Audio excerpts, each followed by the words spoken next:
Waalaikumsalam warahmatullahi wabarakatuh. Kisah Sunan Kalijaga. Sebelum bercerita, saya akan menyanyikan sebuah lagu yang diciptakan oleh Sunan Kalijaga, yaitu Lir Ilir. Ada yang hafal tidak? Yuk nyanyi bersama.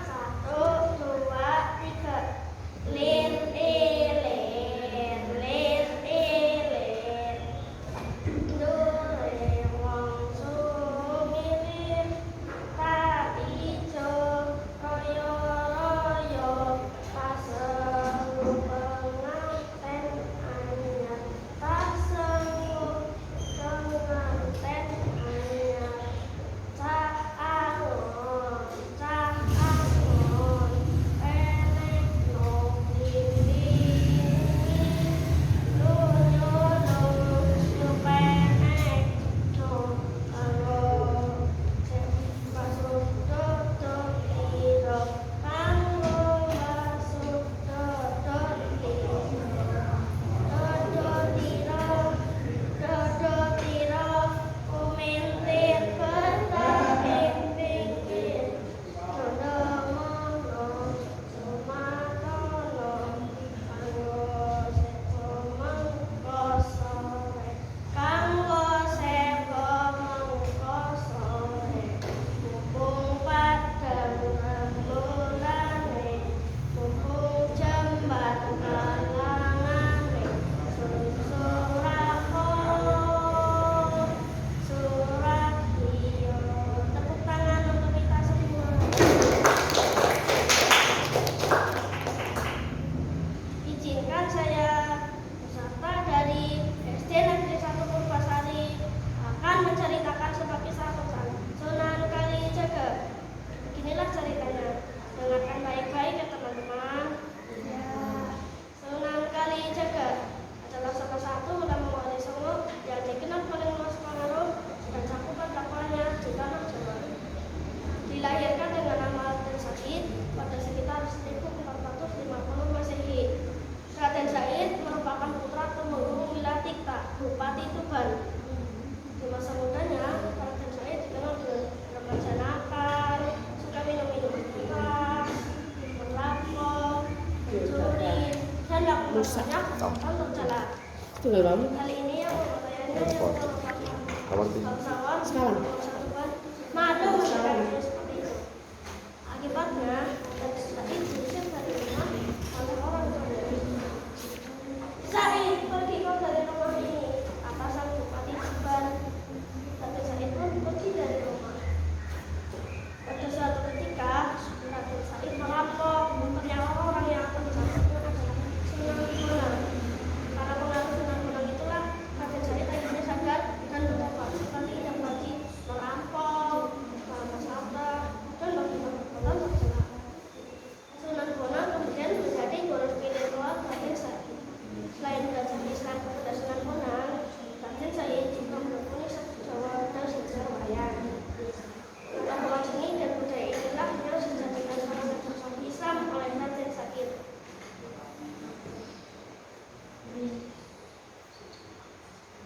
Dakwah Raden Said dimulai di Cirebon di desa Kalijaga untuk mengislamkan penduduk Indramayu dan Pamekasan. Karena basis dakwahnya di desa Kalijaga, Raden Said kemudian dikenal dengan julukan Sunan Kalijaga. Sebagaimana wali Songo yang lain, Raden Said berdakwah dengan pendekatan seni dan budaya. Dia amat mahir menggelar pertunjukan wayang sebagai dalang. Siapa yang pernah nonton wayang? Saya pernah, tapi di TV.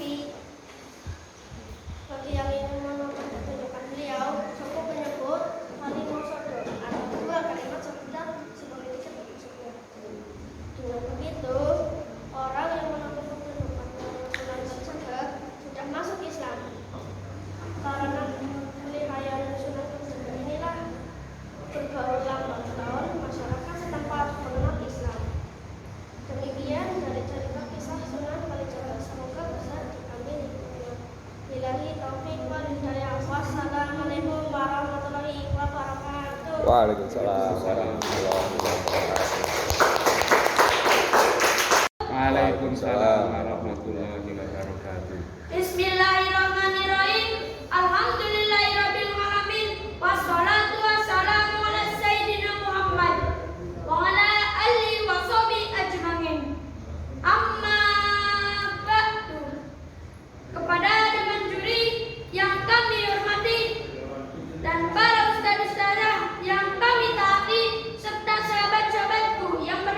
kalian?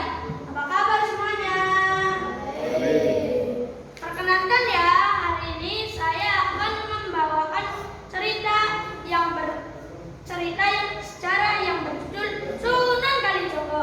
Sunan Kalijogo adalah salah satu tokoh dari Wali Songo yang sangat berperan dalam membangkitkan agama Islam. Di Pulau Jawa, Sunan Kalijogo memiliki nama asli Raden Mas Said atau Raden Said. Beliau adalah anak Adipati Tuban yang bernama Tumenggung Wilatikta. Raden Said dikenal suka menolong rakyat-rakyat miskin. Alkisah. Pada suatu hari terjadilah musim paceklik, di mana para rakyat-rakyat miskin kelaparan, dan Raden Said berinisiatif untuk mencuri bahan makanan di gudang ayahnya. Hingga suatu hari Raden Said ketahuan mencuri dan dibawalah ke hadapan ayahnya. Raden Said, kenapa kau mencuri? Malukan saja.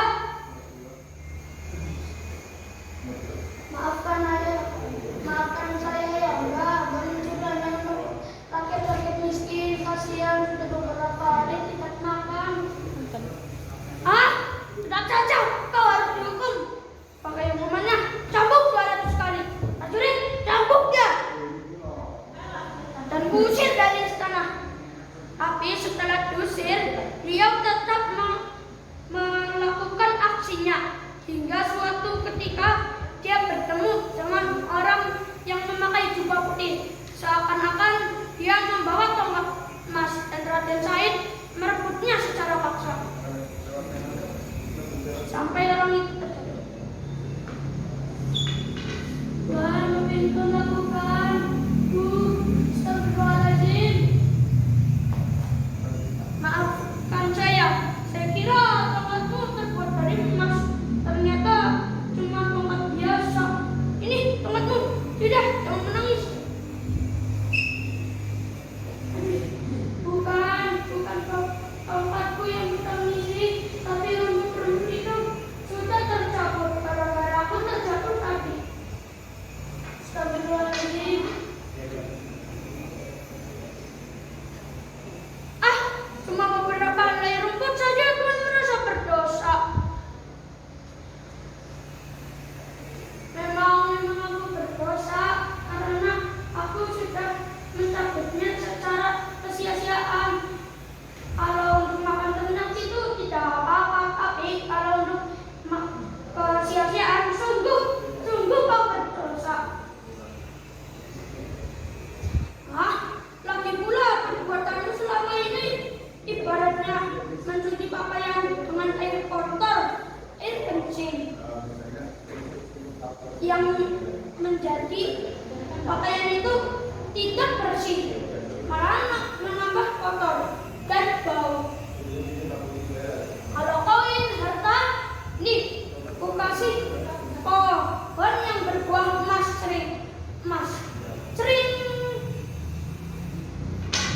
Raden Said dibuat semakin terpukau dengan keajaiban tongkat orang yang memakai jubah putih tadi.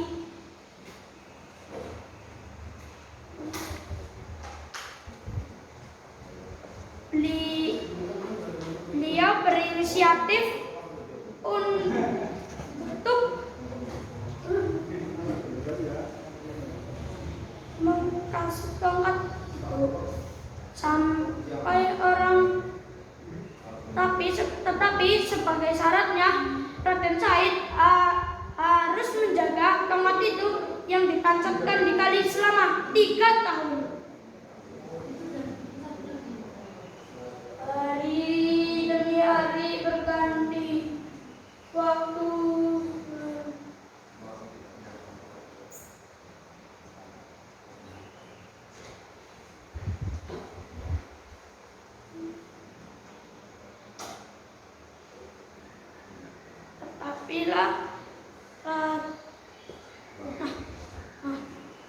Nah teman-teman, dari cerita tadi kita bisa mengambil kesimpulan bahwa tujuan yang baik bisa kita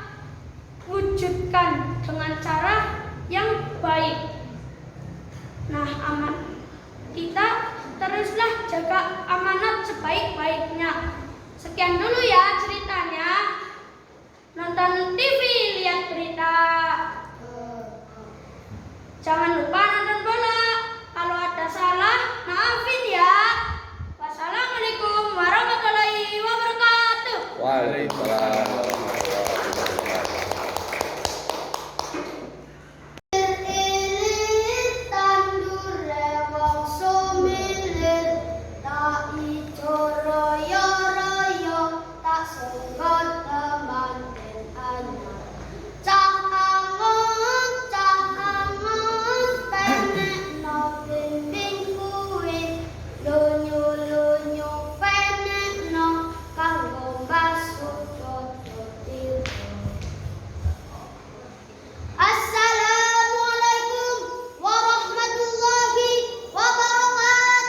Waalaikumsalam warahmatullahi wabarakatuh. Dewan juri yang saya hormati, teman-teman peserta lomba yang saya sayangi. Perkenalkan, nama saya Dian Messi Altaf. Panggilannya Messi. Siapa teman-teman nama panggilan saya? Messi. Saya di sini akan menceritakan sebuah kisah yang berjudul Kisah Sunan Kalijaga atau Raden Said. Dengarkan baik-baik ya teman-teman. Nama kecil Sunan Kalijaga adalah Raden Said. Dia lahir sekitar tahun 1450 Masehi. Ayahnya bernama Arya Wirakita, seorang adipati Tuban.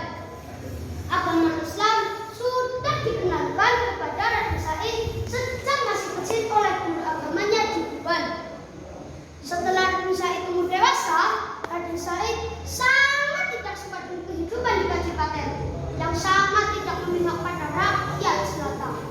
Akhirnya Raden Said pergi meninggalkan Kadipaten untuk mengembara. Aku harus meninggalkan Kadipaten. Aku harus tahu apa yang jadi dengan rakyat di luar sana. Dalam pengembaranya, akhirnya Raden Said sampai di sebuah hutan yang digaruni. Di hutan, Raden Said berubah menjadi seorang perampok dengan nama Branda Lokajaya. Siapa teman-teman? Branda Lokajaya. Dalam perjalanannya, suatu hari Raden Said melihat ada seorang kakek tua berjubah yang dari kejauhan terlihat seperti membawa tongkat dari emas. Raden Said segera mendekati kakek tua tersebut. Ha! Hai kakek tua, serahkan tongkat yang bawa itu. Anak muda, apa yang kau inginkan dari kakek tua sepertiku? Aku tidak punya apa-apa, anak muda. Itu tongkatku terbuat emas, serahkan padaku. Saat terjadi perselisihan, tiba-tiba Raden Said melihat bahwa tongkat tersebut tidak terbuat dari emas. Raden Said terkagum di dalam dirinya, hingga akhirnya Raden Said justru tertarik untuk menjadi murid sang kakek. Maafkan aku, wahai kakek tua, perkenalkanlah aku menjadi muridmu. Anak muda, apa yang akan kau pelajari dari diriku? Aku hanya seorang kakek tua yang tidak bisa apa-apa. Raden Said tetap berusaha keras untuk menjadi muridnya karena adanya kearifan yang terlihat dalam diri kakek tersebut. Anak muda, jika kau ingin tetap menjadi muridku, kau harus menjalani syarat yang kau berikan ini, anak muda. Baiklah, tuanku. Akhirnya Raden Said menerima persyaratan dari kakek tua itu untuk menjaga tongkat yang ditancapkan di tepi sungai. Raden Said duduk bersila di tepi sungai untuk menjaga tongkatnya sang kakek hingga sampai kembali. Raden Said tertidur begitu lamanya hingga 3 tahun kemudian datanglah sang kakek tua. Namun apa yang terjadi? Raden Said tertidur lelap dan tidak dapat dibangunkan. Tubuhnya telah ditumbuhi rerumputan dan akar pohon. Lalu sang kakek memandangkan azan di telinga Raden Said. Allahu Akbar, Allahu Akbar, Allahu Akbar, Allahu Akbar.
Said menimba banyak ilmu dari Sunan Bonang hingga ia memperoleh keilmuan setingkat waliullah dan mendapat gelar Sunan Kalijaga. Dalam kisah selanjutnya, Sunan Kalijaga berdakwah menyebarkan agama Islam di tengah masyarakat Hindu Buddha dengan menggunakan wayang. Seketika itu, masyarakat sangat menyenangi pertunjukan wayang kulit hingga saat ini.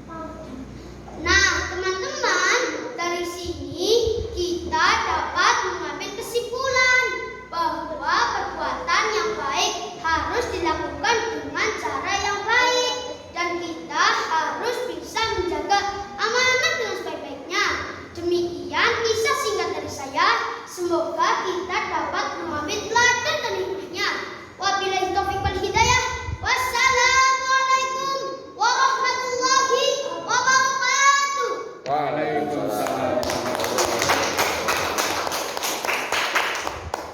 Assalamualaikum warahmatullahi wabarakatuh. Waalaikumsalam warahmatullahi wabarakatuh. Jalan-jalan ke Maluku, lalu singgah ke Suramadu. Salam kenal denganku, Musa Darmasena dari SD Negeri 1 Sirandul. Pergi mancing di hari Minggu, dapat ikan pesisik. Izinkan saya berbagi ilmu, cerita keteladanan Sunan Gresik.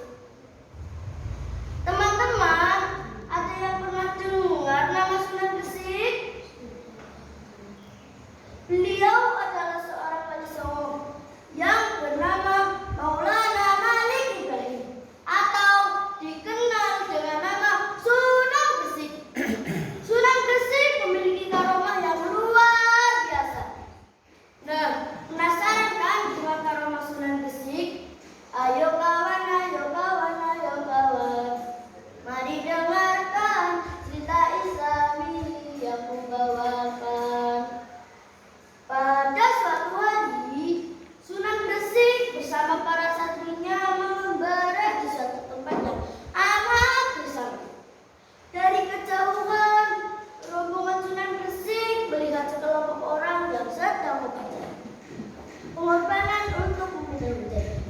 Di dalam upacara tersebut, sang dukun telah menyiapkan sesajen dan hal-hal yang akan dikerjakan. Salah satunya gadis kecil. Gadis kecil itu menangis dan meronta-ronta.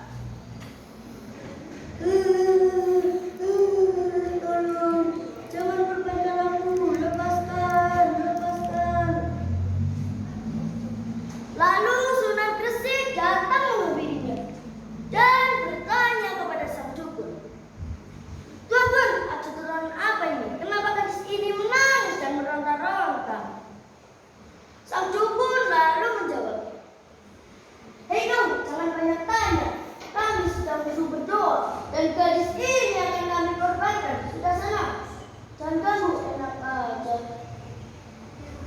"Sebentar Tuan, minta waktunya sebentar. Saya mau bertanya lagi. Mengapa gadis ini dikorbankan? Apakah Tuan tidak merasa kasihan?"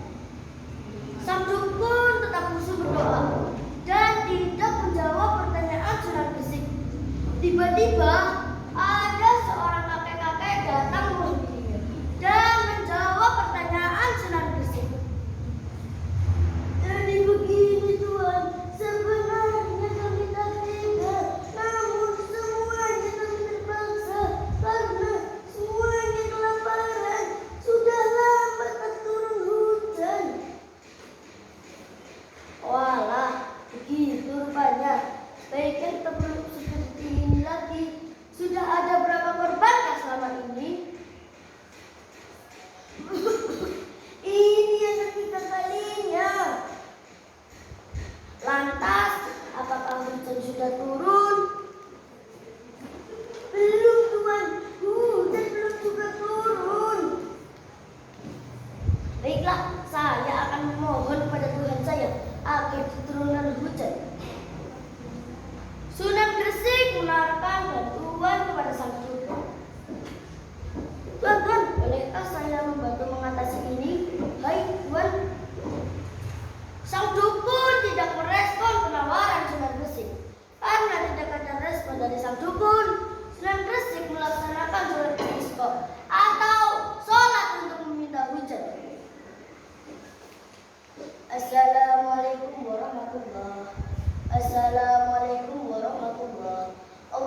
shalli ala sayyidina Muhammad wa ala ali sayyidina Muhammad. Singkat cerita, setelah sholat istisqa dilaksanakan, tak berselang lama langit terlihat mendung. Hujan turun dengannya. Akhirnya sang dukun pun lulus dan gadis kecil itu tak jadi dikorbankan. Nah, teman-teman, inilah sepenggal cerita keteladanan Sunan Gresik. Amanatnya adalah mari kita menjadi generasi beralih dengan mengamalkan iya karena berdua, iya karena setanggung. Hanya kepada Engkau lah kami menyembah dan hanya kepada Engkau lah kami memohon pertolongan. Demikian kisah keteladanan Sunan Gresik. Liburan kepada hiburan. Diana jumpa ikan pari. Cukup sekian dari saya. Sampai jumpa di lain hari. Wassalamualaikum warahmatullahi wabarakatuh. Waalaikumsalam.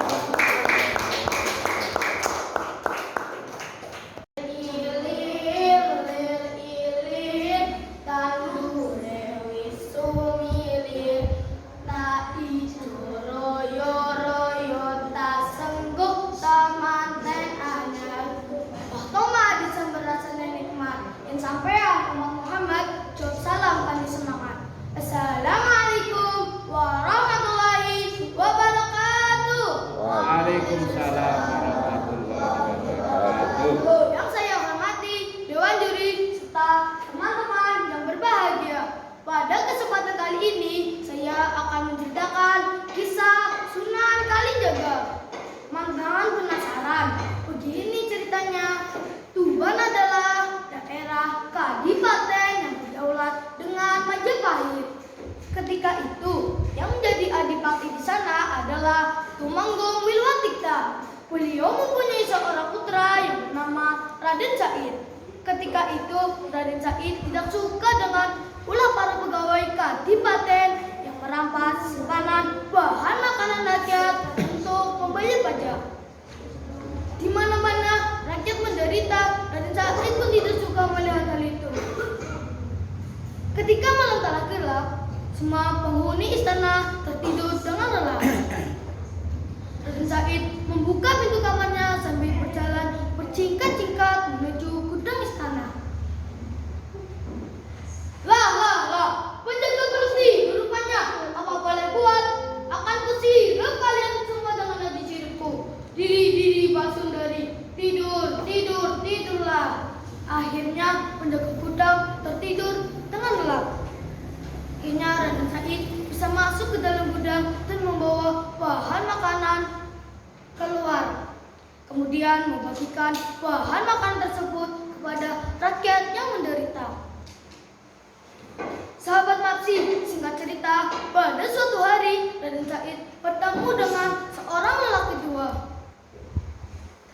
Hei, Pak Tua, berhenti! Ya. Ada apa di sana? Kata lelaki tua tersebut.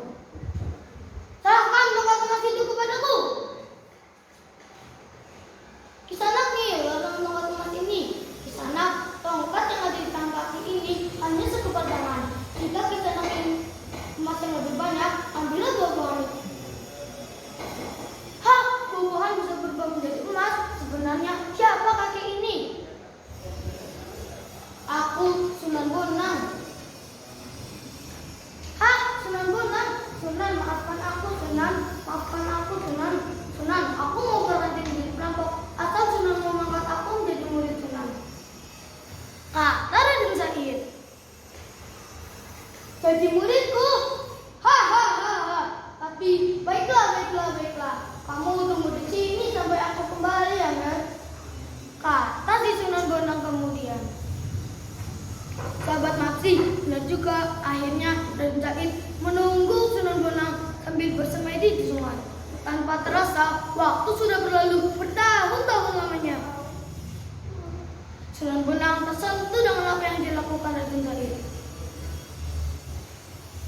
Akan kuangkat kau jadi muridku, dan karena kamu tidak setia menunggu sungai ini sambil menunggu, maka namamu akan kuubah jadi Sunan Kalijaga. Nah, apa yang bisa kita ambil dari cerita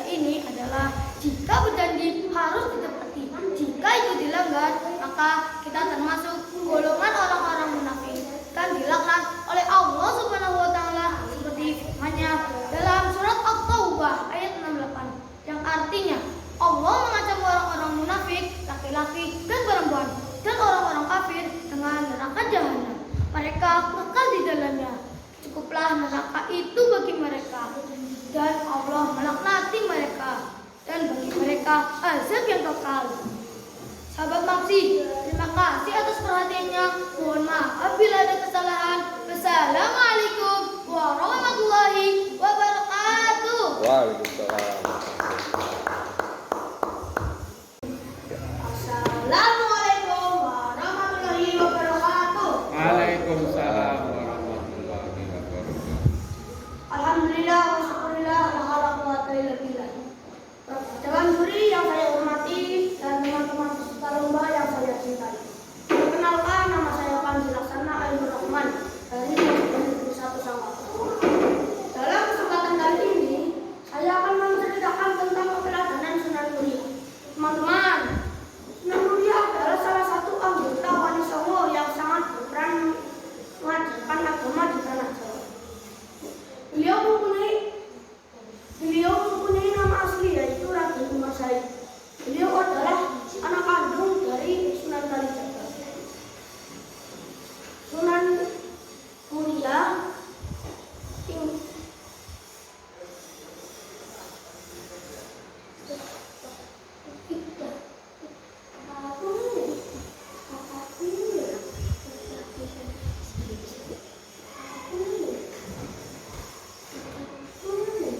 Sunan Muria adalah Sunan Muria adalah salah satu anggota Wali Songo yang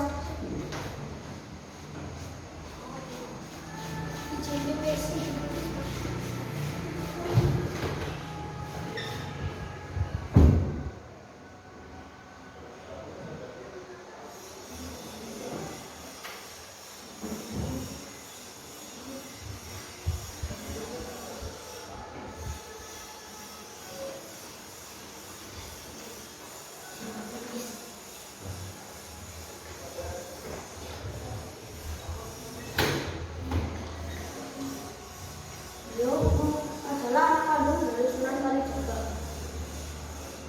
Sunan Muria tinggal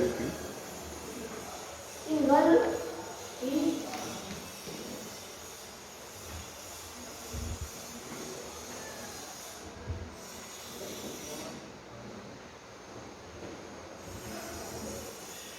sasaran dakwah Sunan Muria adalah nelayan, pedagang, dan rakyat jelata di daerah Jepara, Kudus, dan Pati. Teman-teman, apakah yang pernah bicara ke sana? hafal ngeten apa? Iya, ini termasuknya di harmonisasi, improvisasi. Sunan Muria adalah wali sangat peduli terhadap lingkungan. Sunan Muria mengajari masyarakat tradisi yang cekatak, yang artinya meminta hujan. Sunan Muria dalam berdakwah, Sunan Muria tidak sungkan-sungkan untuk berbaur ke rakyat jelata, sembari menyisipkan ajaran-ajaran Islam dan mempraktekkan pepatah dengan sambil menyelam minum air. Sunan Muria juga dikenal dalam bidang seni. Sunan Muria melanjutkan tradisi yang ditinggalkan oleh ayahnya, berdakwah menggunakan wayang, gamelan, dan lagu mojokan. Salah satu lagu yang terkenal dari Sunan Muria diantaranya adalah Sinom dan Kinanti. Sunan Muria juga dikenal dengan kecerdasannya, dengan wali yang cerdas, dengan kecerdasan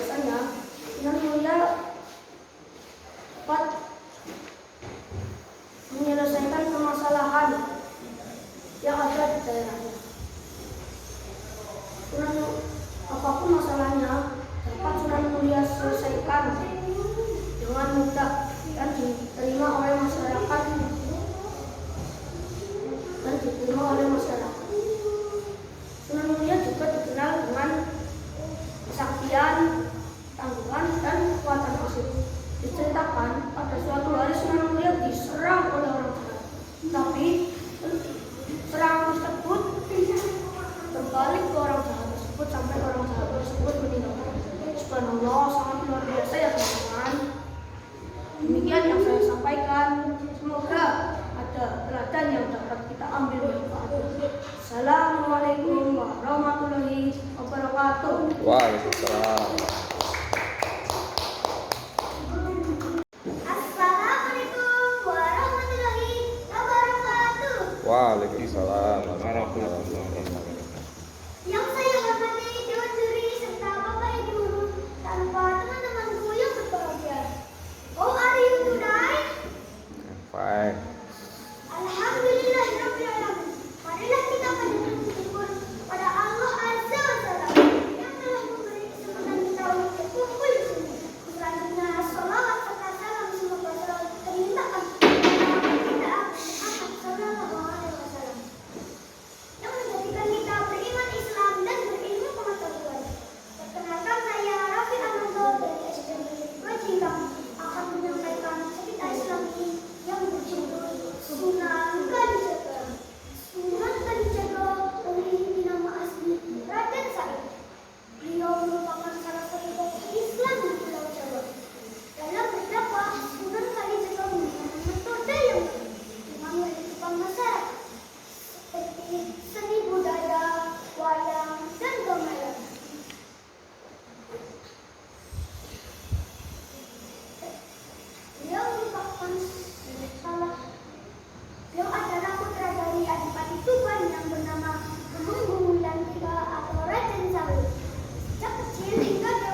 Boleh.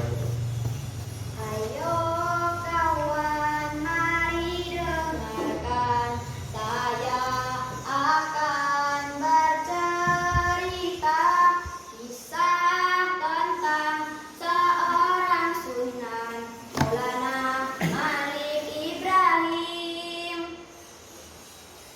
Assalamualaikum warahmatullahi wabarakatuh. Waalaikumsalam warahmatullahi wabarakatuh. Hai teman-teman. Hai. Apa kabar?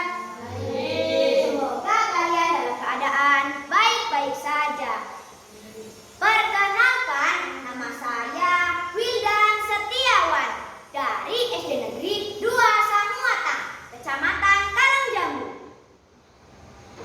Dalam kesempatan kali ini, saya akan bercerita dengan judul Keteladanan Sunan Gresik. Teman-teman, Sunan Gresik memiliki karomah yang luar biasa. Nah, teman-teman penasaran kan dengan cerita tentang karomah Sunan Gresik? Simak yuk ceritanya. Pada suatu hari, Sunan Gresik bersama para santrinya mengembara di suatu tempat yang amat gersang. Dari kejauhan, rombongan Sunan Gresik melihat sekelompok orang yang tengah mengadakan upacara pengorbanan untuk meminta hujan. Dalam upacara tersebut, sang dukun telah menyiapkan sesajen dan juga hal-hal yang akan dikorbankan. Salah satunya adalah dengan mengorbankan seorang gadis kecil. Gadis kecil itu menangis dan meronta-ronta. Tolong, jangan korbankan aku. Lepaskan, lepaskan. Sunan Gresik lalu datang menghadirinya dan bertanya kepada sang dukun. Tuan, ada tontonan apa ini? Mengapa gadis itu menangis dan meronta-ronta? Sang dukun kemudian menjawab, "Hei kau, jangan banyak tanya. Ini sudah khusyuk berdoa dan gadis ini akan kami korbankan. Sudah senang, hus, dan teguh, enak saja." "Sebentar, Tuan, sebentar. Mohon, minta waktunya sebentar. Saya mau bertanya lagi. Mengapa gadis itu dikorbankan? Apakah Tuhan tidak merasa kasihan?" Sang dukun tetap khusyuk berdoa dan tidak menjawab pertanyaan Sunan Gresik. Tiba-tiba ada seorang kakek-kakek mendekat dan menjawab pertanyaan Sunan Gresik. "Jadi begini Tuan, sebenarnya kami tak tega, namun kami terpaksa karena semua kelaparan. Sudah lama tak turun hujan, jadi kami harus meminta kepada Dewa Hujan dengan mengorbankan seorang gadis kecil." "Oh alah, begitu rupanya. Sebaiknya tidak perlu seperti ini. Sudah ada berapa korbankah selama ini?" "Ini sudah yang ketiga kalinya." "Lantas apakah hujan sudah turun?" "Belum Tuan, hujan juga belum juga turun." "Baiklah, saya akan memohon kepada Tuhan saya agar segera diturunkan hujan." Lalu Sunan Gresik menawarkan sebuah bantuan kepada sang dukun. "Bolehkah saya membantu mengatasi ini semua, wahai Tuan?" Sang dukun tetap khusyuk berdoa dan tidak menjawab pertanyaan Sunan Gresik. Mana mungkin dia mampu menurunkan hujan? Batin sang dukun. Karena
melintasi hutan jati kawasan Tuban, Jawa Timur, tiba-tiba mereka dicegat oleh segerombolan para garong. Kepala garong dipaksa untuk menyerahkan uang dan harta yang dibawa. Kami cuma membawa gamelan,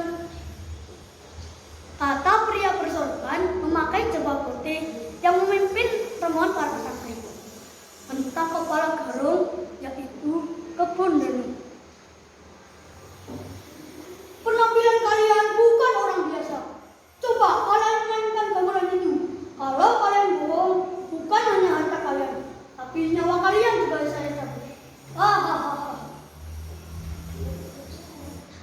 Akhirnya rombongan para santri mulai mainkan gamelan. Sang pemimpin rombongan melantunkan suluk itu dengan tembang yang sangat merdu.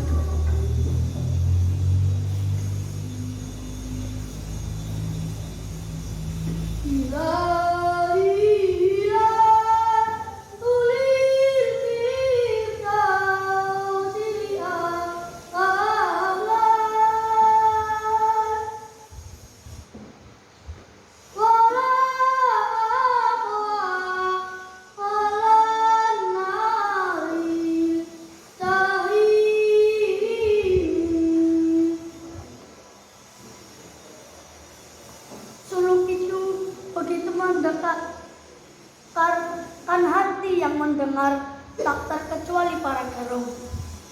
Kaki Kebondanu ketika lemas tubuhnya ambruk ke tanah.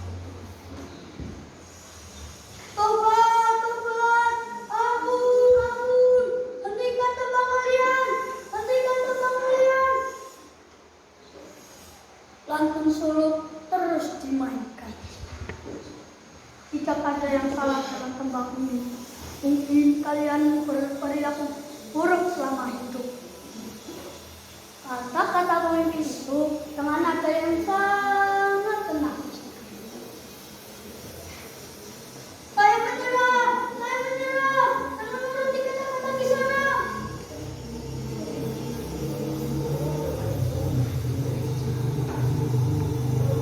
Badannya Kebondanu seperti cacing kepanasan di atas tanah. Kebondanu bersimpuh memohon ampun kepada kepala rombongan dan mohon agar mau menjadi gurunya dan memimpin ke jalan yang benar. Akhirnya kepala rombongan memperkenalkan diri bahwa dirinya adalah Sunan Bonang, berasal dari sebuah di Kabupaten Rembang, Jawa Tengah.